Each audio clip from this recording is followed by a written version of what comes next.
Ngayon, naniniwala ako sa iyong himala.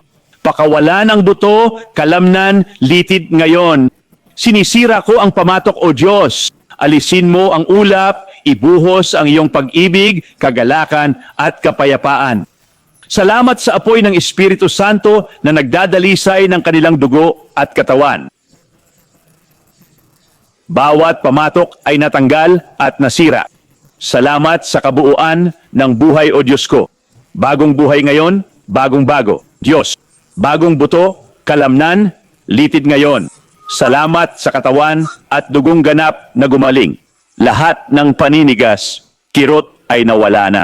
Bagong-bago, bagong-bago, bagong-bago. O Diyos ko, bagong-bago. Kaya ko nang tumayo, bagong-bago. Tumayo ka, bagong-bago. Tingnan mo yan. Tingnan mo ako. Tingnan mo ako. Hoy, di ako makatayo. Ilang taon na? 14. 14 taon. Pinagaling siya ni Jesus ngayon lang. Narinig mo ba yon? Narinig mo ba yon? Kapangyarihan ng Espiritu Santo. Tingnan mo. Hoy, wala nang sakit, no? Wala na. Nakita mo ba yon? 14 taon, biglang tumayo siya. Naramdaman mo ang Espiritu, no? Tingnan mo ko. Tingnan mo ko, tingnan mo nga ako, tingnan mo sarili mo. Ngayon, pakawalan kita. Oh, salamat kay Kristo, Diyos ko. Wow, kahanga-hanga yan. Wala na akong sakit, kahanga-hanga yan. Ang init niya.